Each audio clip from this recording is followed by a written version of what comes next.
सुभान अल्लाह, सुभान अल्लाह। मुसलमानों, अक्ल के नाम लो और रसूल अकरम को इल्म गैब नहीं, पीछे का इल्म नहीं। किसका? पीठ पीछे का इल्म नहीं। फतावा रशीदिया,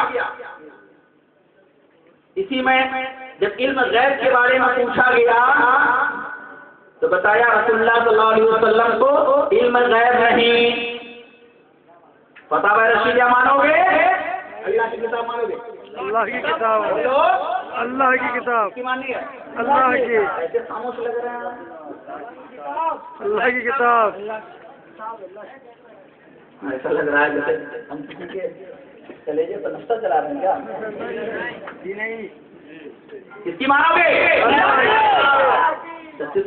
कुरान में मानोगे, हदीस में मानोगे? हदीस। तो कुरान तो मैं यहाँ लाया नहीं हूँ, मैं कुरान की आयत बता देता हूँ, घर जाइएगा, जाकर देख लीजिएगा। ये कह रहे हैं कि रसूल को इल्म गैब मानने वाला मुशरिक, नौज़ बिल्लाह मिन ज़ालिक, क्या है? रसूल को इल्म गैब मानने वाला ये क्या है? मुशरिक है। तो एक सवाल के जवाब में देते हैं।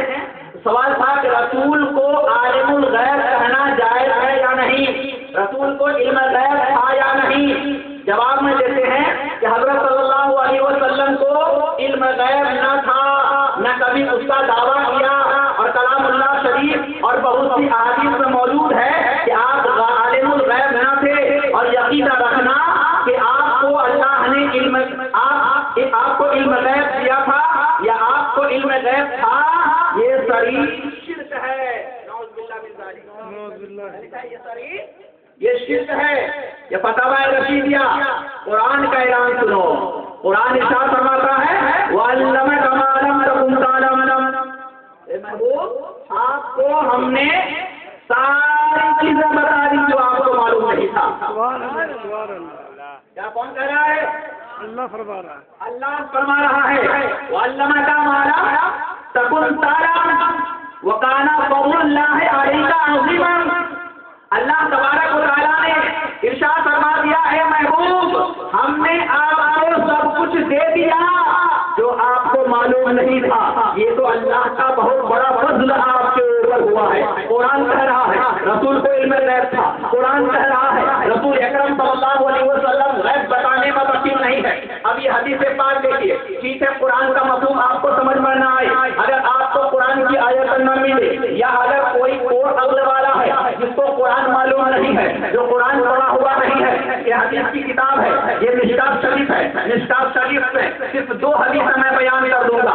2 हदीसें वो हैं कि जिसके बारे में हज़रत साहिब मिशकात ने मुकम्मल तरीके से तफसील में अल्लाह तबारक व तआला के इल्म गैब को साबित किया है। और रसूल अकरम सल्लल्लाहु अलैहि वसल्लम की हदीस ये बता रही है कि रसूल अकरम सल्लल्लाहु अलैहि वसल्लम को इल्म गैब था।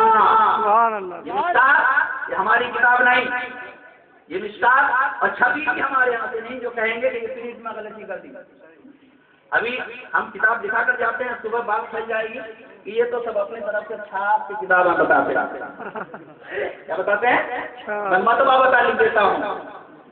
आपके पास न हो किताब तो आप जाइए और जाने के बाद मजबा में नारे तकबीर, नारे रिसालत, नारे रिसालत, अल्लामा गुलाम रब्बानी साहब जुमला, नारे तकबीर, नारे रिसालत। अब मैं समझ रहा हूँ कि मेरा वक्त खत्म होने वाला है, इसलिए कि जब तक हजरत की तशरीफ आवरी नहीं हो रही थी उस वक्त तक मैं ये वक्त खींच रहा था।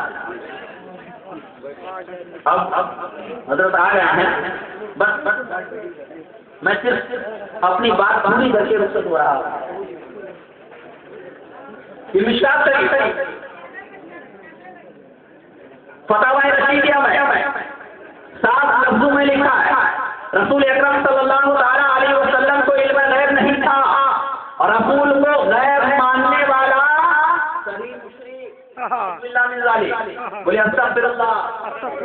रसूल को आलिमुल गैब कहना ये शरीफ शिर्क है। और मिशकात शरीफ में 2 हदीस हैं। आप किताबुल मनाकिब देख लीजिए। किताबुल मनाकिब में हजरत नबी सल्लल्लाहु ताला अलैहि वसल्लम ने इरशाद फरमाया है, हजरत इमाम हुसैन रज़ियल्लाहु ताला अन्हु की पैदाइश की खुशखबरी दे दी है। क्या दे दी है? पैदाइश की खुशखबरी दे दी है कि अनकरीब फातिमा की गोद से लड़का होगा। सुभान अल्लाह, सुभान अल्लाह। लड़का होगा, ये इल्म गैब नहीं था जी। ये इल्म गैब था कि नहीं? जी। आप अभी टाइम मिले मेरे पास आइए, जो नहीं मान रहा है उसको मेरे पास लाइए। इल्म गैब था। मैंने अपनी बात शुरू की थी कि सहाबा ने मिलाद मनाया था या नहीं। हजरत अमीर मुआविया रज़ियल्लाहु ताला अन्हु अल-मुअल्लिमुल कबीर सफ़ा नंबर 31 और सफ़ा नंबर 19 दोनों में ये रिवायत है। इरशाद फरमाते हैं कि नबी सल्लल्लाहु अलैहि वसल्लम के हुजरे के बाहर आकर सहाबा बैठ गए। आक़ाए दो आलम सल्लल्लाहु ताला अलैहि वसल्लम निकले और आपने इरशाद फरमाया, मान रोज तो चले जाया करते थे, आज कैसे बैठे हो? जी। कौन फरमा रहे हैं? आका फरमा रहे हैं, ओ मेरे सहाबा, रोज चले जाया करते थे, आज कैसे बैठे हो? तो आकाए दो आलम के वो सहाबा अर्ज करते हैं, जलसना नज़कुरुहु व नहमदुहु अला मा हदाना लिदीनिही व मन्ना अलैना बिका। या रसूलल्लाह, हम अल्लाह का इस पर जिक्र कर रहे हैं, अल्लाह की हमद बयान कर रहे हैं और आपके ऊपर दरूद पढ़ रहे हैं कि परवरदिगार आलम ने आपको हमारे ऊपर मबूस फरमाकर हमें हिदायत का रास्ता दे दिया है। अल्लाह अल्लाह। ये रसूल अकरम सल्लल्लाहु ताला अलैहि वसल्लम के सहाबा का मीलाद था। अद्दुरुल मुनज़्ज़म सफ़ा नंबर 95 में हज़रत अब्दुल्ला इब्न उमर रज़ियल्लाहु ताला अन्हु की यही हदीस है।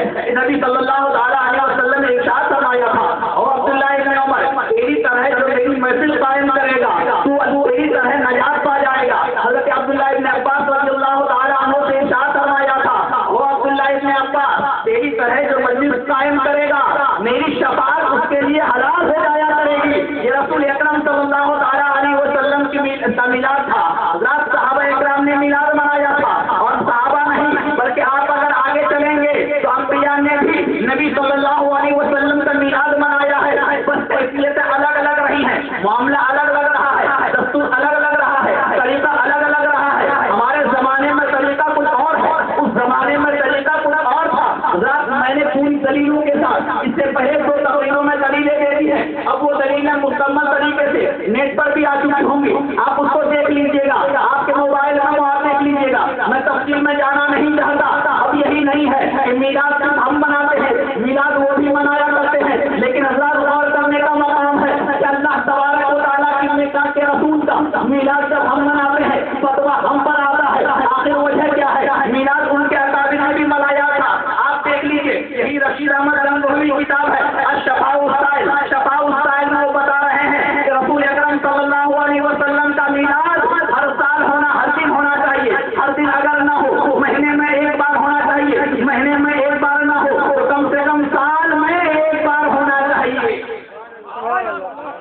नहीं कहते हैं, यह शफ़ाउस साइल की रिवायत है, अश-शफ़ाउस साइल का बयान है, ये रशीद अहमद गंगोही की तरफ मंसूब किया गया है। गौर करने का मकाम है। हम मनाएं ये नाजायज हो जाए, वो मनाएं ये जायज हो जाए, ये कहाँ का दस्तूर है? मुसलमानों अल्लाह के नाखुन लो। अल्लाह तबारक व तआला ने हमें अपने दुनिया को पैदा करते ही इरशाद फरमा दिया था, ए लोगों सुन लो, मैंने तुझे इसलिए पैदा नहीं किया है कि तुम दुनिया में जाओ, आओ तुम ऐश करो। मैंने इसलिए तुझे पैदा नहीं किया है कि दुनिया में आराम से जिंदगी गुजारो। सुन लो, मैंने इसलिए पैदा किया है कि जब तक तुम दुनिया में रहोगे मेरी रजा तलाश करते रहोगे, और मेरी रजा तलाश करोगे कहाँ तलाश करोगे?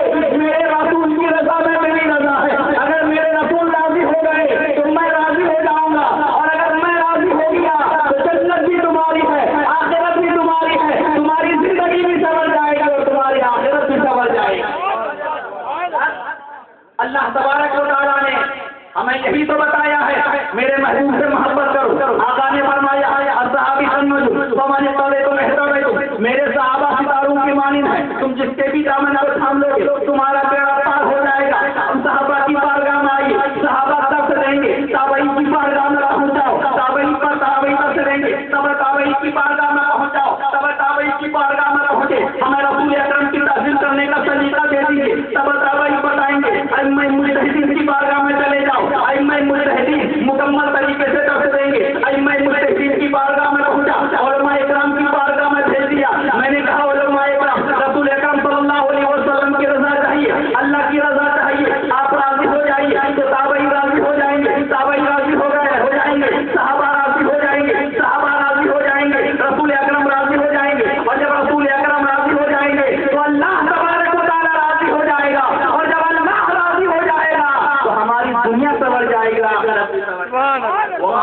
मिनल बलाग व आखिरु दावाना अल्हम्दुलिल्लाहि रब्बिल आलमीन। अस्सलामु अलैकुम व रहमतुल्लाहि व बरकातुहू। जिसको दलील मजीद चाहिए वो मेरे पास आ जाए, हमारे मदरसे में आ जाए, अइम्मा इकराम की बारगाह में आ जाए, इसलिए कि कुरान का ऐलान है फसलू अहल ज़िक्र इन कुंतुम ला तालमून। तुम्हें मालूम नहीं है, परेशान मत होना, इल्म वाले के पास आ जाना। जब इल्म वाले के पास आ जाओगे तुम्हारी प्यास बुझा दी जाएगी। अल्लाह तबारक व तआला हमें हक बोलने, हक कबूल करने, हक सुनने, हक पर अमल करने की तौफीक और रफ़ीक अता फरमाए। अस्सलामु अलैकुम व रहमतुल्लाहि व बरकातुहू।